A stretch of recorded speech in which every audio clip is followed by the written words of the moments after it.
இப்போ ஜனநாயகன் பராசக்தி மோதலே நீங்கள் எடுத்துக்கிட்டீங்கன்னு வச்சுங்களேன். ஜனநாயகனை பொறுத்த வரைக்கும் பார்த்தீங்கன்னா ஒரு 350 கோடி ரூபா காஸ்ட் ஆஃப் ப்ரொடக்ஷன் ஆயிருக்கு. பராசக்தியை பொறுத்த வரைக்கும் 150 கோடி ரூபா காஸ்ட் ஆஃப் ப்ரொடக்ஷன் ஆயிருக்கு. இங்கே வந்து நீங்கள் 2 ஸ்டார்ஸோட படத்தை அடுத்தடுத்த நாள் கொண்டு வரும்போது ஜனநாயகன் வந்து 9ஆம் தேதி ரிலீஸ் ஆகுது. 9ஆம் தேதி மட்டும்தான் 1000 ஸ்க்ரீன்ஸில் வந்து ஜனநாயகன் ஓட போகுது.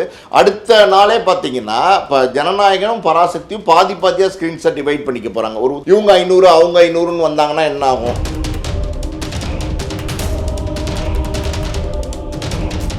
இது முழுக்க முழுக்க வந்து ஒரு அரசியல் இருக்குங்கிறத யாராலையும் மறுத்து பேச முடியாது. இது முழுக்க முழுக்க பார்த்தீங்கன்னா விஜய் வந்து இது கடைசி படம்னு சொல்லிட்டாரு. எதனால கடைசி படம்னு சொல்லிட்டாரு? அவர் அரசியலுக்கு வந்ததுனால இது கடைசி படம்னு சொல்லிட்டாரு. அவர் இந்த படம் நடிச்சுக்கிட்டு இருக்கும் போதே பார்த்தீங்கன்னா அவருடைய அரசியல் பயணத்தை தொடங்கிட்டாரு. அவர் நேரடியாகவே பார்த்தீங்கன்னா இன்னைக்கு டிஎம்கேவே எதிர்க்கிறாரு. அதாவது தீய சக்தி தூய சக்திங்கிற அளவுக்கு வந்து டேரிங்கா எதிர்க்க ஆரம்பிச்சிட்டாரு. பதிலுக்கு அவங்களுடைய எதிர்ப்பை அவங்க காட்ட தான் செய்வாங்க. அவங்களுடைய அரசியல் அவங்க பண்ண தான் செய்வாங்க. இது காலங்காலமா இருந்துகிட்டு இருக்கிற விஷயம் தான். திமுக ஒரு தீய சக்தி, திமுக ஒரு தீய சக்தி, திமுக ஒரு தீய சக்தி, தீய சக்தி, தீய சக்தி, தீய சக்தி.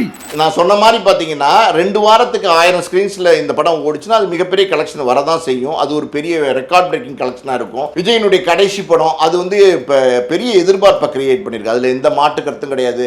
இன்னைக்கு நீங்கள் பார்த்தீங்கன்னா அதாவது விஜயனுடைய ரசிகர்கள் மட்டும் பார்க்க விருப்பப்படுறாங்களா? இல்லை அப்படின்னா இல்லை.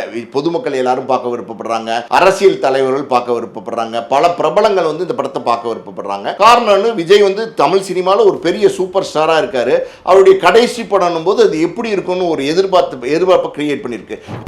பண்றவனை கேள்விப்பட்டிருப்ப, அதுல ரெக்கார்டு வைக்கிறவனை கேள்விப்பட்டிருக்கியா?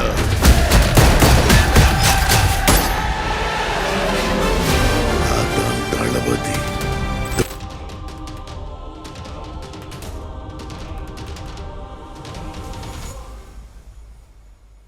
சார் வணக்கம் சார். வணக்கம். எப்படி சார் இருக்கீங்க? நல்லா இருக்கேன். இந்த ஜனநாயகன் வர்சஸ் பராசக்தி இந்த மோதல் தான் அதிகம் பேசும் பொருளா இருக்கு. இன்னைக்கு தேதிக்கு வந்து இந்த மோதல் தேவைப்படுதா சார்? முதல்ல ஒரு தயாரிப்பாளராக இதை நீங்க எப்படி பாக்குறீங்க? இது ஆக்சுவலி பார்த்தீங்கன்னா சினிமாவோட மோதல் தான். அதாவது சினிமாவில் 2 படங்கள் 2 ஸ்டார்ஸ் நடிக்கிற படங்கள் வரதெல்லாம் ரொம்ப சாதாரணமான விஷயந்தான். காலங்காலமாக பார்த்தீங்கன்னா இதெல்லாம் நடந்துகிட்டு இருக்கிற ஒரு விஷயம் தான். புது விஷயம் கிடையாது. நீங்கள் பல வருடங்களுக்கு 30 வருஷத்துக்கு முன்னாடிலாம் பார்த்தீங்கன்னா ஒரு தீபாவளினா ஒரு 8 படம் கூட வரும். ஒரு பொங்கல்னா ஒரு 7-8 படம் கூட வரும். அந்த மாதிரி இருந்த காலங்கள் இருந்துச்சு. அன்றைக்கி அந்த சினிமாவுடைய ப்ரொடக்ஷன் காஸ்ட்டு அதெல்லாமே வேறு மாதிரி இருந்துச்சு. இன்றைக்கி மொத்தமாகவே சினிமாவே மாறிடுச்சு. டோட்டலாக வடிவமே மாறிடுச்சு. பல கோடிகள் வந்து இன்றைக்கி பணம் தயாரிக்கிறதுக்கு தேவைப்படுது. இப்போ ஜனநாயகன் பராசக்தி மோதலே நீங்கள் எடுத்துக்கிட்டீங்கன்னு வச்சுங்களேன். ஜனநாயகனை பொறுத்த வரைக்கும் பார்த்தீங்கன்னா ஒரு 350 கோடி ரூபா காஸ்ட் ஆஃப் ப்ரொடக்ஷன் ஆயிருக்கு. பராசக்தியை பொறுத்த வரைக்கும் 150 கோடி ரூபா காஸ்ட் ஆஃப் ப்ரொடக்ஷன் ஆயிருக்கு. ஸோ இப்படி இருக்கிற சூழ்நிலையில் ஒரு படம் ஒரு பொங்கல் அன்னைக்கோ இல்லை வந்து ஒரு தீபாவளி அன்னைக்கோ வந்துச்சுன்னா அந்த ஒரு படம் வந்து எல்லா தேட்டர்லையும் ஓடும். இங்கே என்ன இன்னொரு பிரச்சனை அப்படின்னா நம்ம தமிழ்நாட்டை பொறுத்த வரைக்கும் ஒரு 1000 ஸ்க்ரீன்ஸாக வந்து திரையிடுறதுக்கு தகுதியான ஸ்க்ரீன்ஸ் இருக்குது. ஒரு 1068 ஸ்க்ரீன்ஸாக நம்ம இருக்குது. ஆனால் திரையிடுற தகுதியான ஸ்க்ரீன்ஸ் வந்து ஒரு 1000 ஸ்க்ரீன்ஸாக இருக்குது. ஸோ 1000 ஸ்க்ரீன்ஸாக இருக்குன்னும் போது ஒரு பெரிய ஸ்டாரோட படத்தை கிட்டத்தட்ட 1000 ஸ்க்ரீன்ஸில் திரையிட்டு ஒரு வாரமோ 2 வாரமோ இல்லை 10 நாளோ கலெக்ஷன் எடுக்கிறோன்னு வச்சுக்கோங்க. அது வந்து ஒரு மிகப்பெரிய கலெக்ஷனாக இருக்கும். மிகப்பெரிய ஒரு லாபமாக இருக்கும். அதாவது படத்தை நம்பி வாங்குகிற டிஸ்ட்ரிபியூட்டருக்கு. ஸோ இப்போ இந்த மாதிரி சூழ்நிலை 1000 தேட்டர் தான் இருக்குன்னும் போது இங்கே வந்து நீங்கள் 2 ஸ்டார்ஸோட படத்தை அடுத்தடுத்த நாள் கொண்டு வரும்போது இப்போ பராசக்தி ஜனநாயகனே எடுத்துப்போமே. ஜனநாயகன் வந்து 9ஆம் தேதி ரிலீஸ் ஆகுது. 9ஆம் தேதி மட்டும்தான் 1000 ஸ்க்ரீன்ஸில் வந்து ஜனநாயகன் ஓட போகுது. அடுத்த நாளே பார்த்தீங்கன்னா இப்போ ஜனநாயகனும் பராசக்தியும் பாதி பாதியாக ஸ்க்ரீன்ஸை டிவைட் பண்ணிக்க போகிறாங்க. ஒரு உதாரணத்துக்கு இவங்க 500 அவங்க 500ன்னு வந்தாங்கன்னா என்ன ஆகும்? ஆளுக்கு அந்த 2 ப்ரொடக்ஷன் ஹவுஸ் அந்த பாயிண்ட்ல பார்க்கணும். இப்போ ரசிகர்களுக்கு இது பிரச்சனையே கிடையாது. இப்போ திரைப்படம் பார்க்க போகிறவங்களுக்கு இது ஏதாவது பாதிப்பை உண்டு பண்ணுமா அப்படின்னா அவங்களுக்கு எந்த வித பாதிப்பையும் உண்டு பண்ணுறதுக்கு வாய்ப்பே கிடையாது. ஏன்னா அவங்க வந்து டிக்கெட் கொடுக்க போகிறாங்க, டிக்கெட் வாங்க போகிறாங்க, படம் பார்க்க போகிறாங்க, என்ஜாய் பண்ண போகிறாங்க. 2 படம் ஒரு ஃபங்க்ஷனுக்கு வந்தால் ட்ரீட் தான். அவங்கள பொறுத்த வரைக்கும் சந்தோஷம் தான். ஒரு படம் பார்த்துட்டு இன்னொரு படம் இல்லைன்னு நினச்சி வெயிட் பண்ண வேண்டாம். ஸோ ஆனால் இந்த விநியோகஸ்தர்கள் இருக்காங்கல்ல அவங்கள பொறுத்த வரைக்கும் பார்த்தீங்கன்னா இந்த ஜனநாயகனை பொறுத்த வரைக்கும் பெரிய விலை கொடுத்து வாங்கியிருக்காங்க. ஸோ 350 கோடி ரூபா அவங்க காஸ்ட் ஆஃப் ப்ரொடக்ஷன்னா அதுக்கு மேலே ஒரு லாபம் வச்சு அவங்க வந்து அந்த படத்தை வந்து வாங்கியிருக்காங்க. ஸோ அதை தாண்டி ஒரு பணம் வந்து அவங்க கலெக்ட் பண்ணணும். கிட்டத்தட்ட ஒரு 450 கோடியாவது கலெக்ட் பண்ணால் தான் இந்த டிஸ்ட்ரிபியூட்டர்ஸ்க்கு வந்து அது லாபமாக இருக்கும். ஸோ அப்படி இருக்கும்போது அவங்களுக்கு இது நெருக்கடியாக இருக்கும். நிச்சயமாக இப்போ 1000 ஸ்க்ரீன்ஸில் ஓடிச்சுன்னா எப்படி 2 வாரம் ஓடிச்சு, வெறும் ஜனநாயகன் மட்டும் ஓடிச்சு அப்படின்னா அது எவ்வளோ பெரிய லாபத்தை கொடுக்கும். இப்போ 2 படம் வருது இல்லையா, 2 படமும் வேறு டிஸ்ட்ரிபியூட்டர்ஸ் தானே. இப்போ இதுக்கு ஒரு டிஸ்ட்ரிபியூட்டர், அதுக்கு ஒரு டிஸ்ட்ரிபியூட்டர். ஸோ 2 படத்துக்கும் கொடுக்குற விலைக்கு அந்த ஈடாகிற பணத்தை, அவங்க கொடுத்த பணத்தை கலெக்ட் பண்ண முடியுமா அப்படின்னா அது கொஞ்சம் சந்தேகங்கிற மாதிரி சூழல் வந்து இன்றைக்கி இருக்குது. இந்த மோதல் வந்து இது வரவே கூடாது, இது மாதிரி நடக்கவே கூடாதுன்னு நம்ம சொல்ல முடியாது. ஆனால் இதை தவிர்க்கிறது இப்போ சமீப காலத்தில் வந்து விரும்புகிறாங்க டிஸ்ட்ரிபியூட்டர்ஸ். காரணம் நான் சொன்ன காரணம் தான். Okay sir. இப்போ சிவகார்த்திகேயன் வந்து ஒரு 50 யூடியூப் சேனலுக்கு வந்து காசு கொடுத்து வந்து இந்த ஜனநாயகன் படத்தை வந்து எதிராக பேசுங்க, விஜய்க்கு யாரெல்லாம் ஃபேவராக பேசுகிறாங்களோ அவங்களெல்லாம் அசிங்கப்படுத்தி பேசுங்கன்னு சொல்லிட்டு காசு கொடுத்ததா ஒரு தகவல் வந்து பரவிட்டு இருக்கு சார். இப்போ விஜய்க்கு ஆதரவான்றதை விட உண்மையை பேசுகிறாங்களா சார், அவங்களுக்குலாம் எதிராக நீங்கள் பேசுங்கன்னு சொல்லி காசு கொடுத்ததா சொல்கிறாங்க. இது எப்படி சார் பார்க்குறீங்க ஒரு தயாரிப்பாளராக? இதுக்கான வாய்ப்புகள் இருக்கா? ஏன்னா நீங்கள் லாஸ்ட் டைமும் வந்து சொல்லியிருப்பீங்க இந்த கங்குவா டைமில் வந்து சிவகார்த்திகேயனோட பிஆர் ஒர்க்லாம் இந்த மாதிரி பண்ணுறாங்கன்னு சொல்லிட்டு. இப்போ அதுக்கான சாத்தியம் இருக்கா சார்? இல்லை, நீங்கள் பொதுவாக ஒரு விஷயத்தை நீங்கள் வந்து ரொம்ப கிளியராக புரிஞ்சுக்கணும். இங்கே சிவகார்த்திகேயன், இங்கே விஜய், இங்கே அஜித், இங்கே ரஜினி, கமல், இப்படி எல்லாரையும் நீங்கள் தள்ளி வச்சுருங்க. இன்றைக்கி சோஷியல் மீடியா வந்து ரொம்ப பெருசாக வந்து உருவெடுத்துருச்சு. இன்றைக்கி சோஷியல் மீடியாங்கிறது வந்து மிகப்பெரிய ஒரு ஆயுதமாக மாறிடுச்சு. அதான் உண்மை. அப்படி இருக்கும்போது இன்றைக்கி வன்மத்தை கக்கிறதுக்கு, இன்றைக்கி வந்து பார்த்திங்கன்னா ஒருத்தலை தாக்கிக்கிறதுக்கு, அதாவது எழுத்தால் தாக்கிக்கிறதுக்கு இதெல்லாம் வந்து சோஷியல் மீடியா வந்து பயன்படுத்த ஆரம்பிச்சிட்டாங்க. செல்வம் படைத்தவர்கள், பணம் படைத்தவர்கள் இது மாதிரியான செயல்களில் ஈடுபட ஆரம்பிச்சிட்டாங்க. இது அங்கு ஒன்றும் இங்கு ஒன்றும் நடக்கத்தான் செய்து, முழுசாவே இல்லைன்னு நம்ம சொல்ல முடியாது. ஸோ இங்கே யாரையும் நம்ம குறிப்பிட்டு சொல்கிறதுல வந்து சரியாக இருக்காது. இப்போ சிவகார்த்திகேயன் பண்ணுறார் அப்படின்னோ, இல்லை வந்து விஜய் பண்ணுறாருனோ, இல்லை அஜித் பண்ணுறாரு, ரஜினி பண்ணுறாருனோ, அப்படிலாம் நம்ம குறிப்பிட்டு பேச முடியாது. இப்போ நீங்கள் பார்த்தீங்கன்னா தனுஷ் சிவகார்த்திகேயனுக்கு ஒரு பெரிய நீண்ட போர் வந்து பல நாட்களாக போயிட்டுருக்கு. அதுக்கு என்ன காரணம் அப்படின்னா சிவகார்த்திகேயனை சொல்கிறாங்க. இன்னொரு பக்கம் வந்து சிவகார்த்திகேயனை அட்டாக் பண்ணும்போது அது தனுஷ் தான் வந்து பண்ண சொல்கிறாருன்னு சொல்கிறாங்க. ஸோ இதெல்லாம் வந்து இன்றைக்கி ஊடகங்களில் நடந்துகிட்டு இருக்கு. சில நேரங்களில் வந்து இது வந்து காசு கொடுத்து பண்ணுறதா ஒரு தகவல் இருந்தால் கூட எதுவுமே வந்து ஊர்ஜிதப்படுத்தப்படாத தகவல். ஆனால் ஒரு விஷயத்தை நம்ம உறுதியாக சொல்லலாம், என்ன அப்படின்னா இந்த சோஷியல் மீடியா அப்படிங்கிறதை வந்து இன்றைக்கி வந்து பெரிய லெவலில் பயன்படுத்துகிறாங்க. அவங்களுக்கு சாதகமாகவும் பயன்படுத்துகிறாங்க, சிலருக்கு அவங்க தேவைப்படாதவங்க, அவங்களுடைய எதிரிகளாக நினைக்கிறவங்களுக்கு அவங்களுக்கு பாதகமாகவும் இதை வந்து பயன்படுத்துகிறாங்க.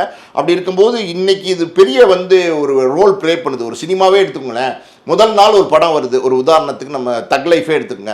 தக் லைஃப் வந்து 300 இன்ஃப்ளூயன்ஸ் கூப்பிட்டு வந்து ஒரு ரிசார்ட்டில் மகாபலிபுரத்தில் தங்க வச்சு அவங்களுக்கு எல்லா ஸ்பெசிலிட்டிஸும் பண்ணி கொடுத்து, அவங்களுக்காண்டி கமல் சிம்பு எல்லாம் போய் ஷோவெல்லாம் பண்ணாங்க, அவங்க முன்னாடி பேசலாம் செஞ்சாங்க, படத்தை ப்ரமோட் பண்ணாங்க. இது வந்து படத்தோட ப்ரமோஷன் நம்ம தப்பு சொல்ல முடியாது. அப்போ 300 இன்ஃப்ளூயன்சர்ஸ் வந்து சோஷியல் மீடியாவில் பேசினாங்க, படத்தை பற்றி நல்லா தானே பேசியிருப்பாங்க, பணம் வாங்கிட்டு பேசுகிறாங்க அப்படின்னு நல்லா தானே பேசியிருப்பாங்க. ஆனாலும் அந்த படத்தை ஓட வைக்க முடிஞ்சா அப்படின்னா ஓட வைக்க முடியல. ஸோ இந்த சோஷியல் மீடியா அப்படிங்கிறது இன்னைக்கு ஒரு பெரிய வெப்பனாக இருக்குது. அதே நேரத்தில் ஒரு படத்தை வந்து நீங்கள் வந்து ஓட வைக்கணும்னாலும் இதை பயன்படுத்துகிறாங்க. எது எப்படி இருந்தாலும் என்னுடைய கருத்து என்ன அப்படின்னா, இந்த மீடியா இன்னைக்கு வந்து பெருசாக வளர்ந்துருச்சு. நான் சொல்கிற சோஷியல் மீடியா அதுடைய தயவு இல்லாமல் இனி அடுத்து வந்து கடந்து போக முடியாத சூழ்நிலை இருக்குது. இப்போ சினிமா அப்படின்னா யார் வேணாலும் விமர்சனம் பண்ணலான்ற மாதிரி ஆகிப்போச்சு. இப்போ ஒன்றும் இல்லையா, இது வந்து சோஷியல் மீடியா வந்து பார்த்திங்கன்னா பொதுவான ஒரு பிளாட்ஃபார்மாக இருக்கிறதுனால இதில் வீடியோஸ் போடுறதுக்கு ரெஸ்ட்ரிக்ஷன் கிடையாது. இதில் வீடியோஸ் போடுறதுக்கு எந்த விதமான தடைகளும் கிடையாது. அதாவது நீங்களும் போடலாம், நானும் போடலாம், யார் வேணாலும் போடலாம், யார் வேணாலும் கருத்து சொல்லலாம்னும் போது நீங்கள் அந்த கருத்து சுதந்திரத்தை வந்து நீங்கள் தடுக்க முடியாது. ஆனால் இன்றைக்கி வந்து இதை வந்து பல பேர் வந்து தவறாக பயன்படுத்துகிறாங்க அப்படிங்கிறது மட்டும் இருக்குது. அது உண்மை தான். ஓகே சார், நீங்களே வந்து சொல்லியிருந்தீங்க இப்போ 1068 ஸ்க்ரீன் தான் இருக்குது. அப்படி இருக்கும்போது முதல் நாள் வந்து ஜனநாயகம் வந்து எல்லா ஷோவும் வந்து கொடுத்துரும், அடுத்த நாள் வந்து பாதியாக குறையும்னு சொல்கிறீங்க. இப்போ பெரிய பெரிய ஸ்க்ரீன்லாம் இருக்குல்ல சார், அந்த இடத்துல ஜனநாயகம் ஓடி இருந்தாலும் அதை எடுத்துட்டு பராசக்தி போட சொல்லுவாங்க வந்து சொல்கிறாங்க. இந்த அரசியல் பழிவாங்கும் நோக்கம்லாம் இதில் நடக்கும் வந்து சொல்கிறாங்க. இல்லை, இது முழுக்க வந்து ஒரு அரசியல் இருக்குங்கிறத யாராலையும் மறுத்து பேச முடியாது. இது முழுக்க பார்த்தீங்கன்னா விஜய் வந்து இது கடைசி படம்னு சொல்லிட்டாரு. எதனால் கடைசி படம்னு சொல்லிட்டாரு? அவர் அரசியலுக்கு வந்ததுனால இது கடைசி படம்னு சொல்லிட்டாரு. அவர் இந்த படம் நடிச்சுக்கிட்டு இருக்கும்போதே பார்த்தீங்கன்னா அவருடைய அரசியல் பயணத்தை தொடங்கிட்டாரு. அவர் நேரடியாகவே பார்த்தீங்கன்னா இன்றைக்கி டிஎம்கேவே எதிர்க்கிறாரு. அதாவது தீய சக்தி தூய சக்திங்கிற அளவுக்கு வந்து டேரிங்காக எதிர்க்க ஆரம்பிச்சிட்டாரு. அவர் அரசியலுக்கு வந்ததுக்கப்புறம், அவர் ஒரு அரசியல் தலைவராக மாறினதுக்கப்புறம் வந்ததுக்கப்புறம் நேரடியாகவே வந்து அவர் எதிர்ப்பை காட்டும் போது பதிலுக்கு அவங்களுடைய எதிர்ப்பை அவங்க காட்ட தான் செய்வாங்க, அவங்களுடைய அரசியல் அவங்க பண்ண தான் செய்வாங்க. இது காலங்காலமாக இருந்துக்கிட்டு இருக்கிற விஷயம்தான். இதில் நம்ம வந்து தவறாக சொல்கிறதுக்கு எதுவுமே இல்லை. ஆனால் இங்கே சினிமா அப்படின்னும் போது இந்த சினிமாக்குள்ளேயும் ஒரு அரசியல் வருது, அதை தவிர்க்க முடியல. இது வந்து இப்படி அரிசி பொங்கலா அரசியல் பொங்கலா அப்படின்னா இந்த தடவை வரதெல்லாம் பார்த்தீங்கன்னா அரசியல் பொங்கலாக தான் நம்ம பார்க்க முடியுது. ஒருத்தருக்கு ஒருத்தர் நேரடியாக போட்டி போட்டுக்கிறாங்க. நேரடியாக வந்து பார்த்தீங்கன்னா வந்து இன்னைக்கு பயங்கரமாக விமர்சனம் பண்ணிக்கிறாங்க. இன்னைக்கு விஜயை வந்து ஒரு ஒரு ஒரு ஒரு குரூப் வந்து பயங்கரமாக தாக்குறாங்க. அதே நேரத்தில் பார்த்தீங்கன்னா இன்னொரு குரூப் வந்து சிவகார்த்திகேயனை பயங்கரமாக தாக்குறாங்க. மொத்தத்தில் வந்து நான் சொன்ன மாதிரி பார்த்தீங்கன்னா சோஷியல் மீடியா அப்படிங்கிறது வந்து ஒரு டெக்னாலஜி அட்வான்ஸ்மெண்ட்டு. அதை வந்து சரியாக பயன்படுத்தணும், நல்ல விஷயத்துக்கு பயன்படுத்தணும். ஆனால் நம்ம நல்ல விஷயத்துக்கு பயன்படுத்துகிறோமா தீய விஷயத்துக்கு பயன்படுத்துகிறோம் அப்படின்னா தீய விஷயத்துக்கு பயன்படுத்தணும், அப்படி தான் நான் பார்க்குறேன். ஸோ இந்த இடத்துல பார்த்தீங்கன்னா இது ஒரு போட்டி அப்படிங்கிறத நம்ம தவிர்க்கவே முடியாது. ஸோ அப்படி இருக்கும்போது இந்த 1000 ஸ்க்ரீன்ஸில் வந்த படம் அடுத்த 2 வாரத்துக்கு 1000 ஸ்க்ரீன்ஸில் ஓட விடாமல் பண்ணி அடுத்த நாளே வந்து பராசக்தி வருதுங்கிறதே ஒரு போட்டி தானே. அதில் வந்து தவறுன்னு சொல்ல முடியாட்ட கூட ஸோ அது இன்றைக்கி இருக்கிற சூழ்நிலை அது போட்டியாக தானே இருக்குது. இப்போ அடுத்த நாள் என்ன ஆகுது, 10ஆம் தேதி பாதியாக குறைஞ்சிருது இல்லை. ஸோ ஆட்டோமேட்டிக்காகவே அது நடக்கும்போது இதில் அவங்க வலுக்கட்டாயமாக பிடுங்குறாங்க, ஜனநாயகன் ஓடுற ஸ்க்ரீன்ஸ்லாம் எங்களுக்கு வேணும்னு கேட்குறாங்க. அப்படியெல்லாம் நம்ம விவாதம் பண்ணுறது வந்து சரியாக இருக்காது. இல்லை சார், விஜய் அவர்கள் வந்து இந்த கரியரின் உச்சத்தை விட்டுட்டு நான் அரசியலுக்கு வரேன்னு சொல்லிட்டு எல்லா மேடையிலும் வந்து சொல்கிறாரு. அந்த கரியரின் உச்சத்தை உடைக்கணும்னு சொல்லிட்டு தான் பராசக்தி படத்தையே வந்து எடுக்கிறாங்க. அப்படி இருக்கும்போது கடைசி படம் வந்து ஒரு பெரிய அளவில் கலெக்ட் பண்ணிடக்கூடாதுன்றதுக்காக தான் இந்த மாதிரியான அந்த போட்டிகள் இந்த நெருக்கடிகள்லாம் வந்து கொடுக்குறாங்களே. நிச்சயமாக அதாவது வந்து விஜயை பொறுத்த வரைக்கும் பார்த்தீங்கன்னா இந்த ஜனநாயகன் படத்தை கடைசி படத்தை இது வரைக்கும் விஜய் பண்ண கலெக்ஷன் வந்து மிகப்பெரிய ரெக்கார்ட் கலெக்ஷனாக இருக்குது. இன்னொரு பக்கம் ரஜினி வந்து பெரிய கலெக்ஷன் பண்ணியிருக்காரு. ஸோ இந்த 2 பேருக்குள்ள தான் பெரிய போட்டி இருந்துகிட்டு இருக்கு. இப்போ நீங்கள் பார்த்தீங்கன்னா கில்லி ரீரிலீஸ் பண்ணாங்க. கில்லி ரீரிலீஸில் வந்து ஒரு பெரிய கலெக்ஷன் பண்ணிச்சு, ரீரிலீஸ்லேயே மிகப்பெரிய கலெக்ஷன் பண்ணிச்சு. இப்போ வந்து எப்படி சொல்கிறது, நம்ம படையப்பா படத்தை வந்து ரீரிலீஸ் பண்ணாங்க. படையப்பா படத்தை ரீரிலீஸ் பண்ணப்போ ரஜினியே வந்து பார்த்தீங்கன்னா 45 நிமிஷம் வீடியோ போட்டு அந்த படத்தை ப்ரமோட் பண்ணார். இன்றைக்கு வரைக்கும் படையப்பா வந்து தியேட்டர்ஸில் ஓடிட்டு இருக்கு. இந்த ஜனநாயகன் ரிலீஸ் ஆகிற வரைக்கும் படையப்பா தியேட்டர்ஸில் ஓடிட்டு இருக்கு. அந்த அளவுக்கு வந்து படையப்பாவும் வந்து மிகப்பெரிய கலெக்ஷனை பண்ணியிருக்கு. ஸோ இந்த போட்டி அப்படிங்கிறது இருக்குது பார்த்தீங்களா, இது வந்து நடிகர்களுக்குள்ள இருக்கிறது தான். 2 பேரும் போட்டி போட்டு தான் பண்ண செய்வாங்க. நீங்கள் வந்து சொல்கிறீங்கல்ல இந்த கலெக்ஷன் எடுக்கக்கூடாதுன்னு பண்ண வைக்கிறாங்க அப்படின்ட்டு உண்மைதான். இப்போ வந்து நான் சொன்ன மாதிரி பார்த்தீங்கன்னா 2 வாரத்துக்கு 1000 ஸ்க்ரீன்ஸில் இந்த படம் ஓடிச்சுன்னா அது மிகப்பெரிய கலெக்ஷன் வரதான் செய்யும். அது ஒரு பெரிய ரெக்கார்ட் பிரேக்கிங் கலெக்ஷனாக இருக்கும். விஜயனுடைய கடைசி படம் அது வந்து இப்போ பெரிய எதிர்பார்ப்பை கிரியேட் பண்ணியிருக்கு. அதில் எந்த மாற்று கருத்தும் கிடையாது. இன்றைக்கி நீங்கள் பார்த்தீங்கன்னா அதாவது விஜயனுடைய ரசிகர்கள் மட்டும் பார்க்க விருப்பப்படுறாங்களா இல்லை அப்படின்னா இல்லை, பொதுமக்கள் எல்லாரும் பார்க்க விருப்பப்படுறாங்க, அரசியல் தலைவர்கள் பார்க்க விருப்பப்படுறாங்க, பல பிரபலங்கள் வந்து இந்த படத்தை பார்க்க விருப்பப்படுறாங்க. காரணம்னு விஜய் வந்து தமிழ் சினிமாவில் ஒரு பெரிய சூப்பர் ஸ்டாராக இருக்கார். அவருடைய கடைசி படம் போது அது எப்படி இருக்குன்னு ஒரு எதிர்பார்ப்பை கிரியேட் பண்ணியிருக்கு. இன்னொரு பக்கம் பார்த்தீங்கன்னா விஜயினுடைய ரசிகர்கள் தாவேகா தொண்டர்கள்லாம் மிகப்பெரிய தீவிரமான வெறித்தனமான ரசிகர்களாக இருக்காங்க, தொண்டர்களாக இருக்காங்க. அவங்க வந்து இந்த படத்தை வந்து ரிப்பீட்டாக பார்க்கணும்னு ஆசைப்படுறாங்க. தொடர்ந்து அடுத்தடுத்து பார்க்கணும், மிகப்பெரிய வெற்றியை இந்த படம் அடைய வைக்கணும், மிகப்பெரிய கலெக்ஷன் இந்த பக்கம் படம் அடைய வைக்கணும்னு அவங்க பார்க்குறாங்க, பண்ணுறாங்க. ஆனால் அது நடக்காத அளவுக்கு வந்து இப்போ வந்து ஒரு முட்டுக்கட்டை போட்டிருக்காங்க. ஸோ அது இயற்கையாகவே அந்த கலெக்ஷன் எடுக்கக்கூடாது அப்படிங்கிறதுக்காண்டி தான் இதெல்லாம் நடக்குது. இல்லை ஒன்றும் தப்பே கிடையாது. இதை நம்ம தப்புன்னு சொல்ல முடியாது. இது வந்து அரசியல் விளையாட்டு தான். இது அரசியல் விளையாட்டு சினிமாக்குள்ளே வந்திருக்க வேண்டாம். ஆனால் வந்துருச்சுன்னும் போது அது இனிமேல் தவிர்க்க முடியாது. இப்போ இந்த அட்வான்ஸ் புக்கிங்லாம் இருக்குல்ல சார், அதெல்லாம் ஜனநாயகம் வந்து ரொம்ப பீக்கான ஒரு வசூல் வந்து கலெக்ட் பண்ணிட்டு இருக்கதா வந்து சொல்கிறாங்க. ஒரு சைடு வந்து கேரளாவில் வந்து ஃபர்ஸ்ட் ஷோக்கு வந்து எல்லாமே வந்து புக்கிங் ஆகிட்டு சொல்கிறாங்க. அப்புறம் கர்நாடகா எடுத்துக்கலாம், நம்ம அந்த ஓவர்சீஸ்லாம் இருக்குல்ல சார், பெரிய அளவில் வந்து இப்போவே வந்து கலெக்ட் பண்ணிட்டு இருக்குன்னு வந்து சொல்கிறாங்க. சில கண்ட்ரீஸ்லாம் இருக்குது, இப்போ ஆஸ்திரேலியா, நியூசிலாந்து, ஃப்ரான்ஸ், அந்த இடத்துலலாம் ஜனநாயகம் வந்து பெரிய வசூல் பண்ணுதுன்னு வந்து சொல்கிறாங்களே சார். இப்போ இதை நீங்கள் எப்படி பார்க்குறீங்க?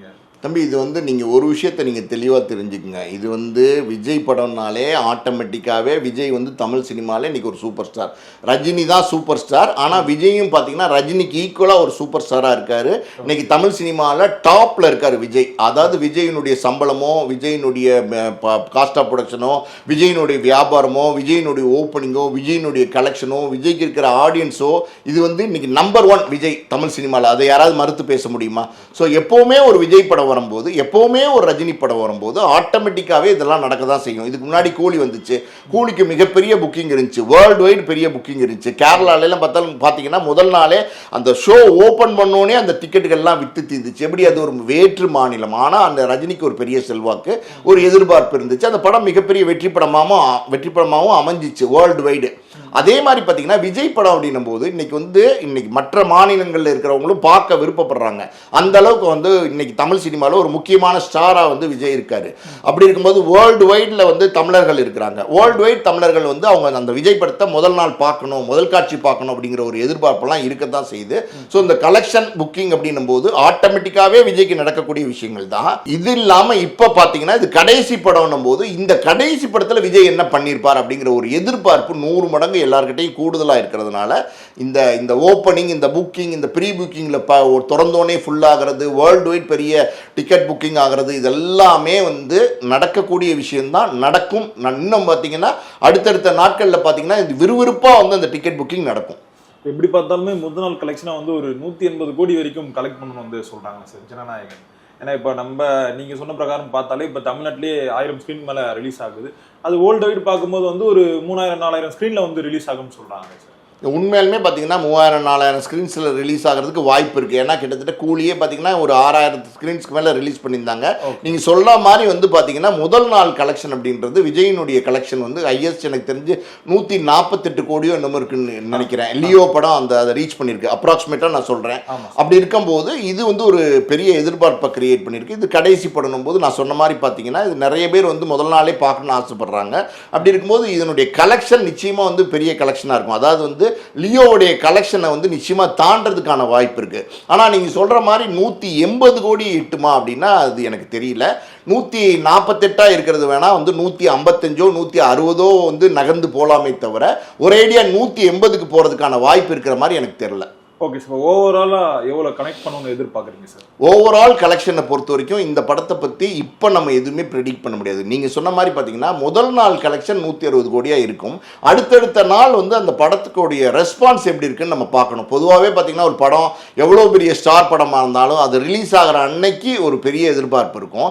முதல் ஷோ வந்து தேட்டரில் ஓடுனதுக்கு அப்புறமே பார்த்தீங்கன்னா அதை பற்றின ரிப்போர்ட்ஸ் இப்போ வர ஆரம்பிச்சிருது. ஒன்றுமே இல்லை, இன்ட்ரோலே பார்த்தீங்கன்னா படம் மொக்க, படம் நல்லா இல்லை, அப்படி இருக்குது இப்படி இருக்குது. நான் இந்த படங்களை சொல்லலை, பொதுவாகவே அப்படி ஒன்று விமர்சனங்கள் இன்னைக்கு செல்ஃபோன்லாம் வந்ததுக்கப்புறம் தேட்டரில் வந்துட்டே டைப் பண்ணி அனுப்ப ஆரம்பிச்சிடறாங்க. அப்படி இருக்கும்போது ஒரு ஷோ முடிஞ்சு ஒரு க்ரௌடு ஒரு ஷோங்கிறது ஒரு தேட்டர் க்ரௌடு மட்டும் இல்லை, தமிழ்நாடு வேர்ல்டு வைடு க்ரௌடு வெளியில் வரும்போது நான் சொன்ன மாதிரி பார்த்தீங்கன்னா சோஷியல் மீடியாவில் இன்னைக்கு ஷேர் பண்ண ஆரம்பிக்கிறாங்க.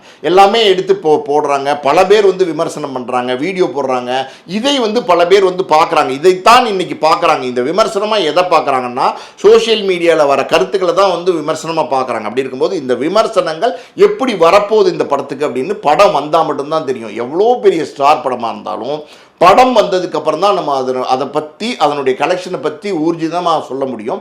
இப்போ இங்கே வந்து பார்த்தீங்கன்னா அடுத்த நாளே பாதி ஸ்க்ரீன்ஸாக மாறுறதுனால ஸோ இந்த கலெக்ஷன் என்ன எடுக்கும், அதாவது வந்து இது வரைக்கும் ஒரு 650 கோடி ரூபாய் ரீச் பண்ணியிருக்குன்னு சொல்கிறாங்க லியோ படம். ஸோ அதை வந்து இது தாண்டுமா அப்படின்னா எனக்கு தெரிஞ்சு அதை தாண்டறதுக்கான வாய்ப்புகள் கொஞ்சம் கம்மி தான். ஆனால் அதை ரீச் பண்ணுறதுக்கான வாய்ப்புகள் இருக்குது. பொறுத்து வந்து பார்ப்போம் சார் என்ன நடக்குது என்று. ரொம்ப நன்றிகள் சார், எங்களோட நேரம் பகிர்ந்தமைக்கு. நன்றி சார். நன்றி.